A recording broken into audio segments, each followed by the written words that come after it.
अगं ए ग्रॅनी आजी त्यांना कशाला पाठवलं? त्याच तर मला चिट्स बनवायला मदत करत होत्या ना. आता मला एकटीला करावं लागेल. अगं माझी बाय ती माझी राणी.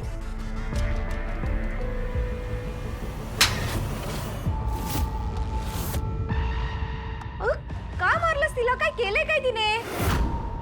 चांगला युनिव्हर्सिटीमधनं पेपर मिळवून दिला होता, होता की नाही? तो सुद्धा धड नीट सांभाळता आला नाही तुला. मूर्ख, एक गोष्ट धड करता येत नाही हिला. अनिका, तू पेपर लीक केलायस? मूर्ख आहेस का ग जराशी?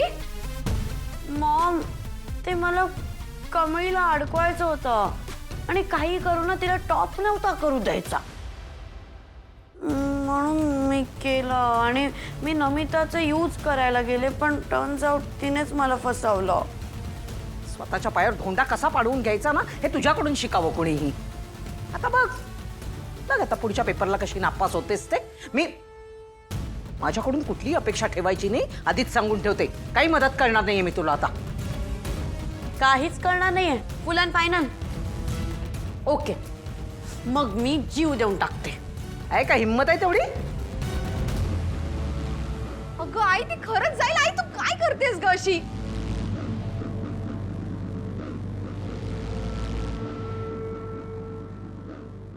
काय झालं? जीव द्यायचं कॅन्सल? कॅन्सल नाही, पोस्टपॉन. एक्झाम नंतर जीव देईन, ते फेल झाल्यावर. रागिणी, खरंच ती पोटात असताना तू काय खाल्लं होतंस ना, तेच कळत नाही मला. अरे माझीच नात असून ही एवढी बिंडोक कशी? सिरियसली तुम्हाला काहीच पडलेली नाहीये ना माझी? नाही नाही, ठीक आहे ठीक आहे ठीक आहे ठीक आहे, एन्जॉय करा करा, माझी प्रॉपर्टी एन्जॉय करा. पण नाही, ते पण नाही करू शकत. कारण तुम्हाला आठवत आहे का, मी जर एक्झाममध्ये फेल झाले ना तर प्रॉपर्टी मला मिळणार नाही. ए आई, ही बरोबर बोलतीये.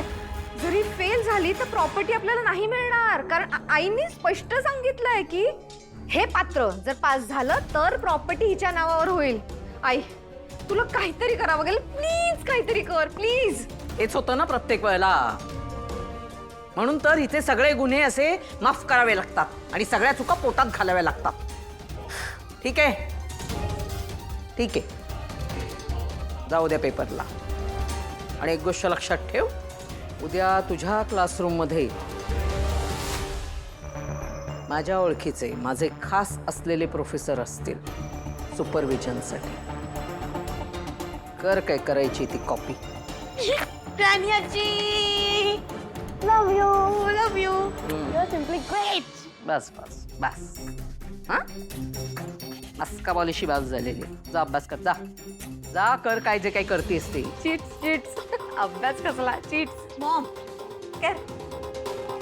उद्या काही झालं तरी त्या कमळीला परीक्षा देण्यापासनं अडवायचंच.